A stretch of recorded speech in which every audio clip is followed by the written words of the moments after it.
हरे कृष्णा। जैसा कि आप जानते हैं, बिजनेस तीन कैटेगरीज में डिवाइड किया गया है। Industry plus commerce plus trade.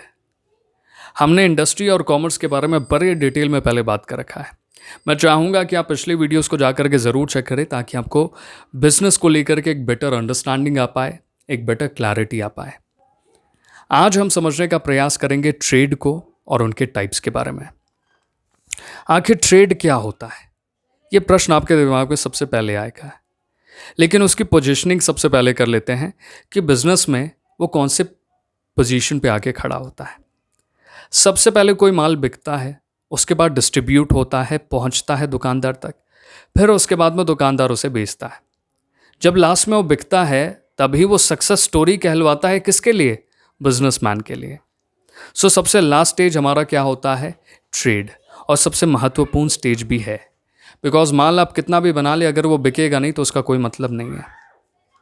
अब ट्रेड आखिर होता क्या है, इसे थोड़ा सा डिटेल में समझते हैं, लेकिन एक सरल भाषा आपके सामने मैं रखना चाहूँगा एक बेटर क्लैरिटी के लिए। ट्रेड वो एक्टिविटी है जो बायर और सेलर को एक दूसरे के सामने खड़ा करते हैं। दो अलग अलग इंसान एक दूसरे को क्यों मिलते हैं? कोई पर्पस होता है, कोई एक्सपेक्टेशन होता है जिसकी वजह से एक दूसरे से मिलते हैं। उसी प्रकार से बायर और सेलर एक दूसरे के सामने में खड़े होते हैं। बायर क्या अपेक्षा करता है कि उसे वो सामान मिल जाए, वो सर्विसेज मिल जाए जिसके लिए वो उसके सामने में खड़ा है। सेलर क्या एक्सपेक्ट करता है कि उसे पैसे मिल जाए और बदले में वो सामान आप तक पहुंचा सके। ट्रेड की मॉडर्न डेफिनेशन को समझते हैं। Trade is the fundamental state of business activity and involve the sale and purchase of goods and services between seller and buyer। यहाँ पे क्या चीज़ का एक्सचेंज होता है? मॉनेटरी रिवॉर्ड का, प्रोडक्ट का और सर्विसेज का। ये तीन चीज़ें हैं जिसकी वजह से वहाँ पे ट्रेड हो रहा है। समझ जाइए, दुकान पे अगर आप किसी इंसान को खरीदते हुए कोई सामान देखते हैं तब आप समझ जाइए कि एक्चुअली वहाँ पे ट्रेड हो रहा है।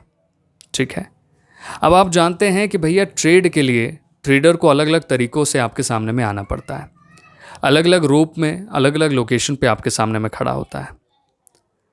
आप जिस स्टेट में रहते हैं वहाँ पे समझ करके चलिए 10 अलग अलग रीजन्स हैं जहाँ पे ट्रेडर अवेलेबल है। आपके एरिया में उसका डिमांड बहुत ही कम है, तो आपके पास में उसको पहुँचने में बहुत सारी दिक्कतें आएंगी।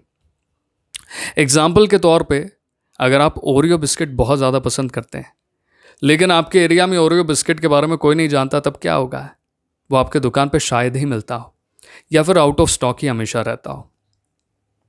लेकिन अगर उसकी डिमांड बहुत ज़्यादा होगी तो वहाँ पे एक नहीं, उसके अलावा कई अलग अलग दुकानदार खड़े होंगे जो ओरियो बिस्किट रखते होंगे। बिकॉज डिमांड ज़्यादा है, फुलफिल करना है, और आउट ऑफ स्टॉक वो कभी भी माल नहीं जाता है। सबसे बढ़िया एग्जाम्पल है दूध की थैली। आप सुबह सुबह हमेशा देखते हैं कि जो कंपनी का आप मिल्क प्रोडक्ट खरीदते हैं वो हमेशा अवेलेबल होता है दुकान में, बिकॉज उसका डिमांड रेगुलर बेसिस पे उस एरिया में बना हुआ है। सो हमें मालूम है कि ट्रेडर हमारे सामने में अलग अलग रूप में, अलग अलग तरीके से आके खड़ा हो सकता है। दैट्स वाई वहाँ पे टाइप्स आ जाते हैं। दो अलग अलग तरीके हैं, दो अलग अलग टाइप है जिसके बेसिस पे ट्रेडर आपके सामने में खड़ा होगा। पहला है इंटरनल डोमेस्टिक ट्रेड, दूसरा है एक्सटर्नल और इंटरनेशनल ट्रेड। इंटरनल या फिर डोमेस्टिक ट्रेड में दो हिस्से आते हैं, wholesale trade, retail trade. External में आ जाता है import trade, export trade, intraport trade. सबसे पहले समझ लेते हैं इंटरनल होम डोमेस्टिक ट्रेड को। डेफिनेशन को देखने से पहले आप सरल भाषा में इसे समझने का प्रयास करें। बीच में मैंने एक शब्द लिखा है होम, यानी जो भी ट्रेड, बाय सेल का प्रोसेस घर में होता हो। हम आप बोलेंगे यार चपाती को लेकर के तो हमारे घर में बाय सेल नहीं होता है ना? तो मैं आपको बताना चाहूँगा ये घर की बात हो रही है देश की। मतलब आपके देश में जो भी बाय सेल का प्रोसेस हो, वो बाय सेल का प्रोसेस आपका इंटरनल या फिर डोमेस्टिक ट्रेड कहलाता है। अब आपको मालूम है कि अलग अलग रूपों में वो आपके सामने में खड़ा होगा, तो वो किस बेसिस पे आपके सामने खड़ा होगा? सबसे पहली चीज़ हमारे सामने में क्या आता है? वो माल बनते हुए हमें नज़र आता है। किसी फैक्ट्री में बन रहा होगा, बड़ी अच्छी सुगंध आ रही है ओरियो वाली बिस्किट की फैक्ट्री के बाजू में, लेकिन आप फैक्ट्री से डायरेक्ट खरीद नहीं सकते उस माल को। तो फैक्ट्री के बाद में उस माल को कौन ले जाता है? होलसेल ट्रेडर ले जाता है। नाम से आप स्पष्ट तरीके से, बहुत क्लियर तरीके से समझ पा रहे होंगे। होलसेल, जो होल में खरीदे और उसे सेल करे। सो होलसेलर क्या करता है? एक बड़े लॉट में खरीदता है कंपनी से और छोटे छोटे हिस्सों में उसे बेचता है। क्यों छोटे छोटे हिस्सों में बेचता है? बिकॉज उसे वहाँ से प्रॉफिट होना है। ठीक है, बड़े हिस्से में, जब बड़े क्वांटिटी में अगर आप कोई भी सामान खरीदते हो तो आपको सस्ता हमेशा जनरली पड़ता है। जब आप छोटे छोटे हिस्सों में खरीदते हैं, मतलब आप एक ओरियो का बिस्किट उठाएंगे तो आपके लिए महंगा पड़ सकता है। लेकिन अगर आप दुकानदार को बोले कि भैया मेरे घर में कल शादी है और शादी वाले जो बाराती आने वाले सबको ओरियो बिस्किट पसंद है, तो 200 पैकेट हमें चाहिए, तो 200 पैकेट के बेसिस पे आप 10 रुपये का ओरियो मेरे को 6.5-7 रुपये में दे दो। वो बोलेगा ठीक है भैया, आप ले करके चले जाओ।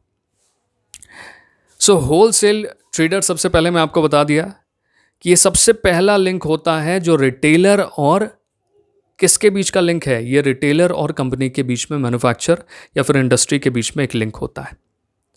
क्या आप डायरेक्टली होलसेलर से जाकर के माल खरीद सकते हैं? जनरली आप नहीं खरीद पाएंगे, क्योंकि होलसेलर हमेशा चाहेगा कि आप उस माल को बड़े लॉट में खरीदें, जो आपके बस की बात नहीं होगी।